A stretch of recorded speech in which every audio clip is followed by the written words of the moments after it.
नमस्कार, डॉक्टर विवेक द्विवेदी। आज मैं आपको एक बहुत महत्वपूर्ण, बहुत इम्पॉर्टेंट चीज़ पे डिस्कस करने वाला हूँ, टॉपिक पे डिस्कस करने वाला हूँ।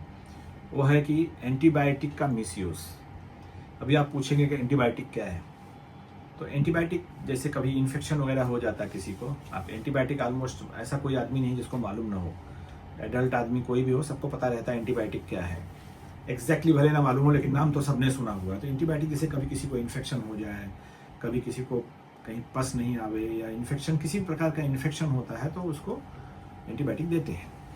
तो किसी प्रकार का मतलब बैक्टीरियल इन्फेक्शन वगैरह जो होता है उसमें एंटीबायोटिक देते हैं, हर चीज़ में नहीं देते हैं। तो अपने देश में एंटीबायोटिक का मिसयूज बहुत होता है। तो मैं आपको एक कहानी सुनाता हूँ, इस पर सच्ची कहानी है। मेरा एक पेशेंट था, उसको पैर में इन्फेक्शन हो गया।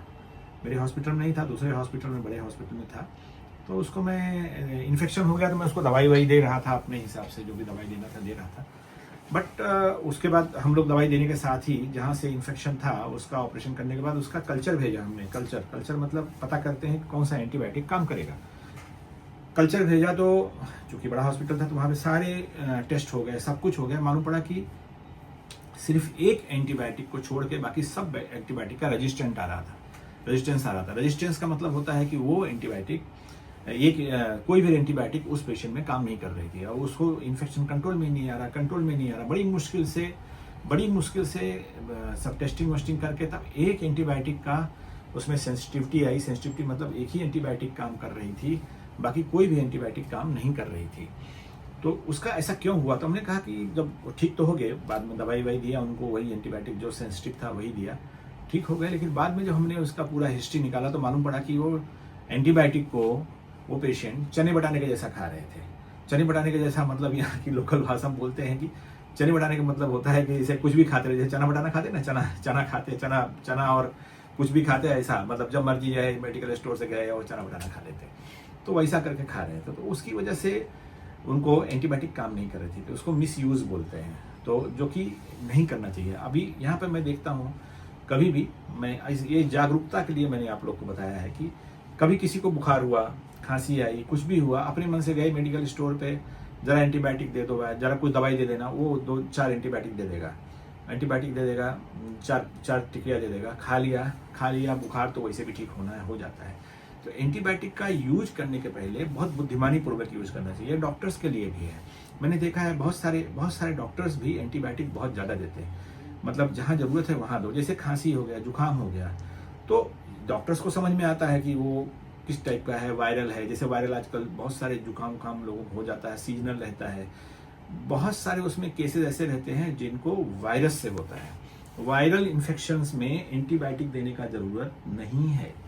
वायरल इन्फेक्शन में एंटीबायोटिक फॉरेन वगैरह में कहीं पे भी वेस्टर्न कंट्रीज में नहीं देते हैं, वायरल इन्फेक्शन में नहीं देते, अनलेस और अनटिल कि उनको कंफर्म रहे कि ये बैक्टीरियल इन्फेक्शन है।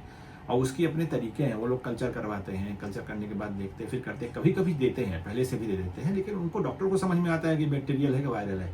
हर वायरल इन्फेक्शन में एंटीबायोटिक देने का जरूरत है ही नहीं, फिर भी लोग देते हैं। तो उसमें होता क्या है कि जब आप लगातार एंटीबायोटिक देते रहते हैं और पूरे सोसाइटी में हर आदमी एंटीबायोटिक ले रहा है, छोटी छोटी बात पे ले रहे हैं आप एंटीबायोटिक ले रहे हैं, तो फिर वो बैक्टीरिया को रेजिस्टेंस हो जाता है। कैसे रहता है? सपोज कि अगर आप जैसे वायरल इन्फेक्शन नहीं है, या बैक्टीरियल इन्फेक्शन नहीं है, वायरल इन्फेक्शन है, और आप बिना मतलब एंटीबायोटिक दे रहे हैं बॉडी को, या बैक्टीरियल इन्फेक्शन है, आप उसको एंटीबायोटिक पूरा नहीं दे रहे, पूरा डोज नहीं दे रहे। जैसे कुछ लोग करते हैं 4 गोली खाया, 5 गोली खाया, 10 गोली मान लो खाना चाहिए, 14 गोली खाना चाहिए, तो 4 गोली खाया, 6 गोली खाया, बंद कर दिया। उससे जो बैक्टीरिया में लॉन्ग रन में बैक्टीरिया में रेजिस्टेंस डेवलप हो जाता है। तो जब आप एक्चुअली आपको ज़रूरत रहती है और उस एंटीबायोटिक का रेजिस्टेंस है, तो फिर वो एंटीबायोटिक काम नहीं करेगी। फिर उसके हायर उस पर जाओ तो एंटीबायोटिक ऐसा नहीं है कि हर साल कोई नई एंटीबायोटिक रिसर्च होकर के आ रही है। एंटीबायोटिक लिमिटेड है, और कभी ऐसा भी स्टेज आ सकता है कि आपने इतनी ज़्यादा एंटीबायोटिक लिया हुआ, समाज में बहुत सारे लोग, सोसाइटी में अगर सभी लोग इस तरह से करेंगे तो पूरी सोसाइटी में जो बैक्टीरिया जो निकलेंगे वो रेजिस्टेंट होकर के निकलते हैं। सिंपल सी चीज़ है, सपोज करो किसी सोसाइटी में हर बात पे आप चोर है, जैसे मान लो चोर है, अब चोर को पुलिस पकड़ती है, पुलिस को आप पुलिस जा रही है पकड़ने के लिए, पुलिस जा रही है, हर बार चोरी हो रही है, पुलिस पकड़ रही है, तो धीरे धीरे करके वो पुलिस की टैक्टिक चोर को समझ में आ जाती है, कैसे पकड़ते हैं, क्या है कैसे, तो अपना टेक्निक चेंज कर लेता है, अपना आइडिया चेंज करके करता है। एग्जैक्टली सेम एंटीबायोटिक में है। अगर आप एंटीबायोटिक हर चीज़ के लिए ले रहे हैं, बिना डॉक्टर से पूछे ले रहे हैं, या हर बात के लिए एंटीबायोटिक दे रहे हैं और मिस यूज कर रहे हैं, जहाँ ज़रूरत नहीं वहाँ पे भी ले रहे हैं, वायरल इन्फेक्शन है वहाँ पे भी एंटीबायोटिक लिया, कोई और इन्फेक्शन है वहाँ पे भी एंटीबायोटिक लिया, ऐसे ही खा लिया कुछ, तो उसकी वजह से जो रेजिस्टेंस डेवलप होता है। तो जब आपको एक्चुअली लाइफ थ्रेटनिंग जब होती है, जब जान का जोखिम होता है, जैसे किसी को रियली इन्फेक्शन हो जाए, बड़ा सा सेप्टिसीमिया हो जाए, पेशेंट सीरियस है, उस समय एंटीबायोटिक काम नहीं करती है। और ऐसा भी होता है, आजकल देखा गया है हॉस्पिटल्स में कि पेशेंट एडमिट है, पेशेंट सीरियस है, उसको कोई एंटीबायोटिक ही नहीं काम कर रही, तो एकदम हायर टू हायर एंटीबायोटिक देते हैं। तो फिर हायर एंटीबायोटिक देगा, आपके पास जितने हथियार है आपने सब इस्तेमाल कर लिया, अगर मान लो वो भी नहीं काम कर रही तब क्या करोगे? अगर उसका रेजिस्टेंस डेवलप हो गया तब आप क्या करोगे? ये सारी चीज़ें हैं जिस पर बहुत ध्यान देने की ज़रूरत है। कहीं से भी जाकर के कुछ भी एंटीबायोटिक मत ले लीजिए। और ये हम लोग डॉक्टर लोग, हम लोग बहुत ही कंसर्न रहते हैं कि यार एंटीबायोटिक ले रहे हैं, जबकि ज़रूरत नहीं है। जहाँ ज़रूरत है डॉक्टर आपको खुद ही एंटीबायोटिक देगा। कई लोग मांग के लेते हैं, अरे कुछ एंटीबायोटिक दे दो। हमारे पास भी बहुत सारे लोग आते हैं कि हमको एंटीबायोटिक लिख दीजिए, हमको कुछ एंटीबायोटिक दे। अभी आके एक पेशेंट आके गए, वो एंटीबायोटिक ले रहे थे, मेडिकल स्टोर से लेकर के एंटीबायोटिक ले रहे थे। अभी तुम इस तरह से, अच्छा देना नहीं चाहिए कायदे से, लेकिन फिर भी मिल जाता है। आप जाओगे किसी से मांगोगे तो प्रिस्क्रिप्शन की जरूरत नहीं है, लोग दे देते हैं, ऐसे भी दे देते हैं। तो 4-6 एंटीबायोटिक लिया, छोटी सी हाफ डोज लिया, तो या तो आप ले रहे किसी डॉक्टर से पूछ के लीजिए, जहाँ रियल ज़रूरत है वहाँ लीजिए। बिना ज़रूरत का एंटीबायोटिक मत लीजिए।